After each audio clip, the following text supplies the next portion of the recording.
Bienvenue à tous, dans cet épisode captivant sur la formation à l'utilisation des extincteurs. Vous savez, il est tellement crucial d'agir rapidement lorsqu'on se retrouve face à un début d'incendie. Les extincteurs ne sont pas juste des appareils en métal sur un mur, ils sont, eh bien, comme des super-héros du quotidien, prêts à mettre fin à une menace. Vous avez déjà eu une frayeur avec un incendie? Imaginez le stress, surtout si ça prend de l'ampleur. Oh là là, j'imagine vraiment. Attendez, je me souviens d'une fois où, j'ai essayé de faire griller des marshmallows et, je ne sais pas, j'ai mis le feu à un peu trop de papier. C'était chaotique. Mais alors, quelles sont les classes de feu dont vous parlez?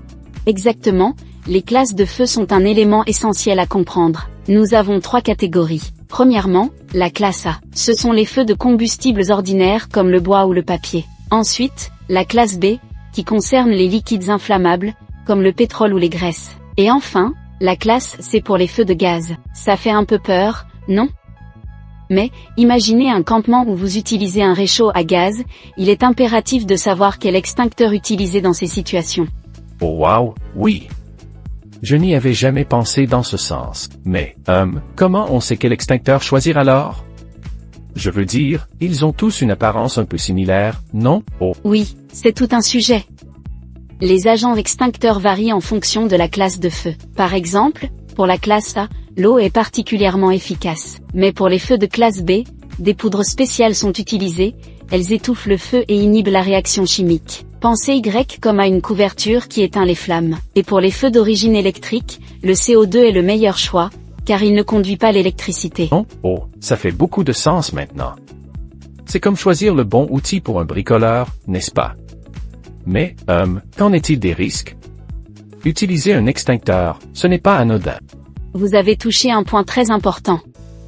Oui, il y a un danger d'utilisation. Si on utilise le mauvais type d'extincteur sur un feu, cela peut en fait aggraver les choses. Par exemple, utiliser de l'eau sur un feu d'huile peut provoquer une flambée. Imaginez-vous arrosant une poêle chaude, c'est comme ajouter de l'essence au feu. C'est pourquoi connaître les classes de feu et ce qu'il faut utiliser est vital. Oh, j'adore cette analogie. Et alors, quelle est la procédure standard, pour le coup? Je veux dire, si jamais je devais utiliser un extincteur, je ne voudrais pas faire les choses à l'envers. Ah, bonne question. La procédure est assez simple. D'abord, vous devez dégoupiller l'extincteur. Ensuite, vous devez vous approcher du feu en gardant une distance sécuritaire. C'est un peu comme faire un pas de danse, il faut savoir pivoter. Alors, vous évoluez autour du feu pour le circonscrire, puis assurez-vous qu'il est complètement éteint. Une fois que tout cela est fait, il est crucial d'informer le responsable de l'état de l'extincteur. Vous savez, pour s'assurer qu'il est remis en état pour la prochaine urgence. Wow, donc c'est un peu comme une danse d'extinction, hein? J'adore ça. Et, que se passe-t-il si on ne respecte pas cette procédure, là? Oh. Ah, vous soulevez un point très pertinent.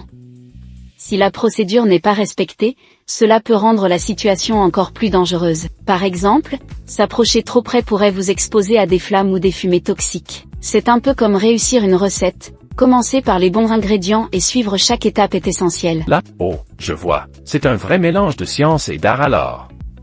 Vous devez vraiment faire attention, c'est un peu comme jongler avec des flammes, non?